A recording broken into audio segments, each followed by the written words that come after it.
Alors ces artefacts biologiques, évidemment, créent, en tout cas leurs applications possibles, créent d'énormes problèmes éthiques quand il s'agit de les appliquer à l'espèce humaine. Et ça, c'est ce dont vous entendez parler régulièrement, surtout à propos de la biologie de la reproduction, parce que là, évidemment, la façon de faire des enfants a été complètement modifiée.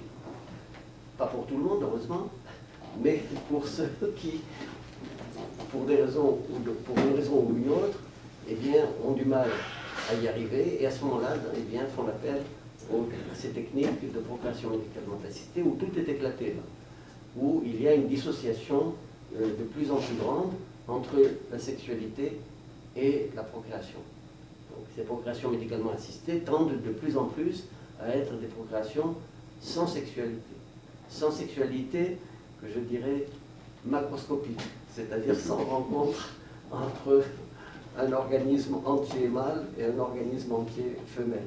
Par contre, il y a toujours encore pour le moment, mais ça peut et ça change déjà un petit peu, il y a toujours encore pour le moment, en tout cas dans les applications humaines, une sexualité microscopique, au sens où c'est quand même un spermatozoïde qui rencontre l'ovule et pour faire un œuf fécondé.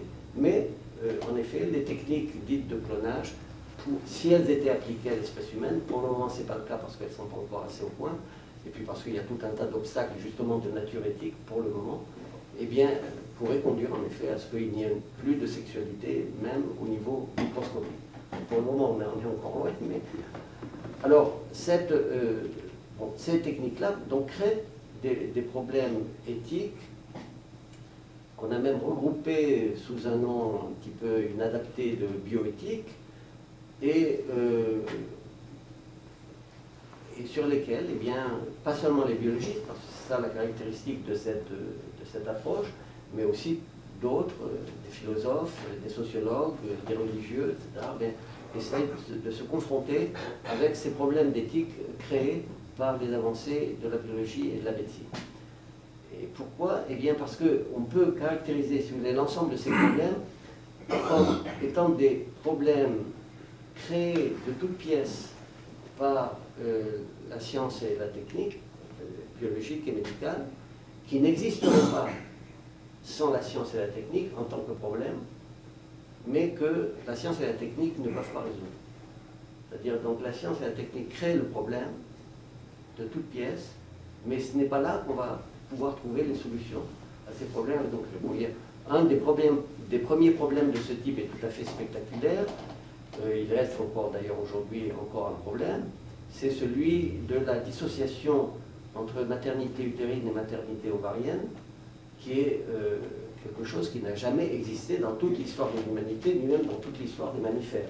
C'est-à-dire, jusqu'à il n'y a pas longtemps, eh bien, la mère, c'était à la fois celle qui donnait un ovule et puis aussi celle qui portait le bébé dans son utérus. Comme vous le savez, eh bien, ça n'est plus le cas. C'est-à-dire qu'on peut dissocier ces deux fonctions-là. Et dès que ça a été possible, s'est posé immédiatement la question, ben alors, des deux femmes, laquelle est la mère? Et il est bien évident que ce n'est pas la biologie ni la médecine qui peuvent donner une réponse à cette question-là. Mais cette question-là n'aurait jamais existé sans la biologie et la médecine qui ont créé cette situation. Bon, alors il y a tout un tas d'autres problèmes qui sont de ce type-là, créés par les techniques, sans que les techniques et les sciences qui leur ont donné naissance puissent les résoudre. Pour essayer de résoudre ces problèmes, ça veut dire quoi résoudre ces problèmes? Ça veut dire sur telle ou telle technique, est-ce qu'il est légitime de l'appliquer à l'espèce humaine et dans quelles circonstances, ou bien au contraire non, il faut l'interdire absolument pour telle ou telle raison. Et là d'ailleurs il faut se poser la question des raisons pour lesquelles il faudrait l'interdire. Eh bien, pour essayer de résoudre ces problèmes, bon, petite expérience du comité d'éthique dont M. Gérard a parlé tout à l'heure, m'a conduit, je ne suis pas le seul, à en arriver à la conclusion que contrairement à ce qu'on aurait pu croire, eh bien, il ne faut pas chercher ni dans la religion en général, ni dans la philosophie en général, sous la forme de grands principes, eh bien, les moyens de résoudre ces questions, Tout simplement parce que ces grands principes sont beaucoup trop généraux pour pouvoir être appliqués tels quels à des situations concrètes qui, elles, sont très particulières.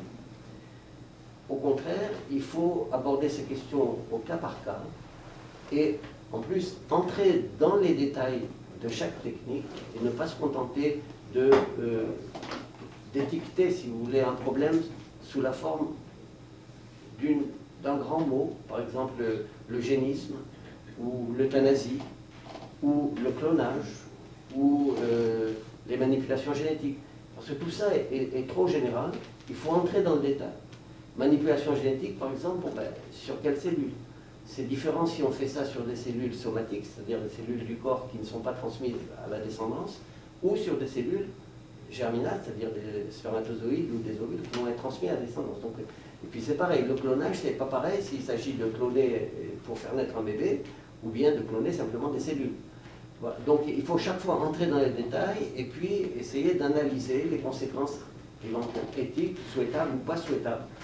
Et alors à ce moment-là, suivant quels critères, donc ça n'est pas facile, mais il faut entrer dans le détail. Et de ce point de vue-là, il est aussi intéressant donc d'avoir une attitude un petit peu opposée à celle-là, qui consiste à prendre du recul et à aller chercher dans la fiction ou dans les mythologies des représentations de situations qui ressemblent un petit peu à ce que les techniques nous permettent de faire aujourd'hui. Parce qu'il se trouve en effet qu'on trouve dans les mythes beaucoup de représentations de situations évidemment qui ne correspondaient pas du tout à des techniques applicables, mais qui correspondaient à l'imaginaire qui existait déjà et dont on s'aperçoit que c'est peut-être, au moins en partie, le même imaginaire qui travaille et qui motive, si vous voulez, ces découvertes et ces innovations biologiques et médicales.